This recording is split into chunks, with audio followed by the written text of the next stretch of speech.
This segment of the news is brought to you by Smitty's Cards and Coins. Would you like to know what your collectibles are worth?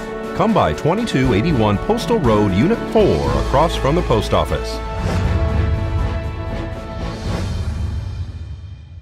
In this week's court report, Ashley Wynn, the Pahrump woman who was arrested after a fatal DUI crash at Honeysuckle Street and South Dandelion Street that killed a bride-to-be, pleaded not guilty during her arraignment Monday and is now heading to trial.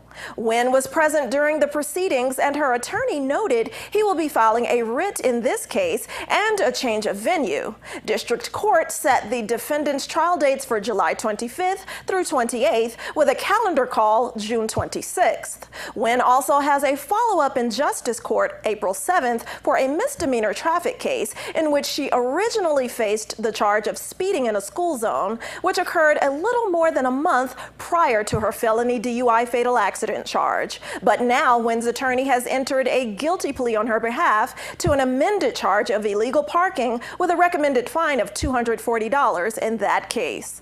Edward Garza was also scheduled in District Court Monday for an evidentiary hearing after the filing of a petition for a post-conviction writ of habeas corpus. Garza currently remains in custody after being sentenced to 16 to 40 years and an additional 364 days in Nye County Detention Center for a shootout with local police back in 2013. Garza was found guilty of all crimes against him, including attempted murder, assault with a deadly weapon, and carrying a concealed weapon relating to a 2012 shooting at his home on Mance Road, after reports of a domestic disturbance there. Additionally, charges of unlawful use of a controlled substance could be dismissed against Garza. A stipulation to dismiss without prejudice was previously made, and district court clerks have previously said the dismissal order went for a judge to sign, but the charges against Garza could be refiled later.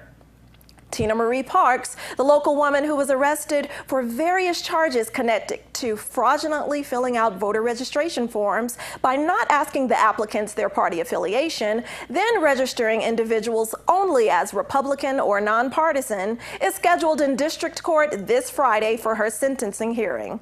Parks pleaded guilty to perjury and prohibited acts of voter violations as part of a plea deal. The defendant was originally taken into custody after the Secretary of State's office filed a criminal complaint against her for multiple counts of election violations.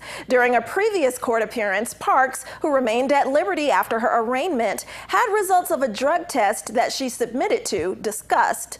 The court then made note of a faint line of alcohol and told Parks she will be held in contempt if confirmation returns positive for alcohol, as it's a violation of the conditions of her release. This has been your court report. I'm Eunette Gentry for News 46.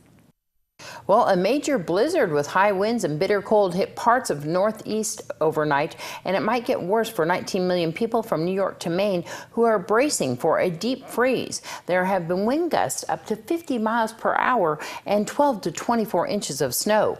All the major airports in the east are expected to be hit hard by the late winter storm. Dozens of flights at McCarran Airport in Las Vegas have already been canceled or delayed today because of the storm.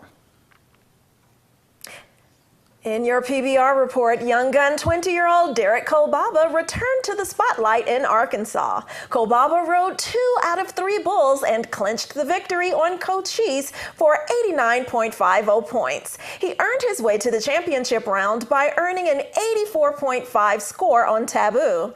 He took home $42,485 and jumped from number 11 to number 6 in world standings. Professional bull riders will be in Albuquerque, New Mexico next weekend. Thanks to Judge Margaret Whitaker for this report. And here's today's Business First Brief. Tapping our news, Brexit could take a step closer to reality today. Reports say the Prime Minister of the UK is expected to make an historic statement. There's speculation that Theresa May just might trigger Article 50, which would start the UK on the road to breaking up with the EU. Replacing Obamacare could be costly to Americans. A nonpartisan group has determined 14 million Americans will lose health insurance under the GOP plan. The number rises to 24 million by 2026. Yahoo CEO Marissa Mayer is preparing to depart the tech company. According to reports, she will receive a $23 million golden parachute in the form of a severance package. Plenty is happening with IPOs. Reports say that the CEO of Airbnb is considering a stock debut. Okada, an enterprise software company, has filed to go public. And Yext, the company that places client locations such as where to find a McDonald's, plans to IPO by April. And now let's join Lily with this week's Tech Tip. Hi, this is Lily with Great Computer Deals, and today I'm going to teach you how to use an Apple computer.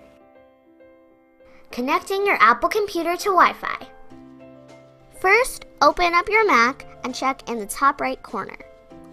There should be this little icon next to the time and date. If your Wi-Fi is turned off, select Turn Wi-Fi On. If you've already been connected to this internet before, you will be automatically reconnected. If you haven't, select whichever Wi-Fi you want to use, and then enter the passcode. Need more help? I know just the place.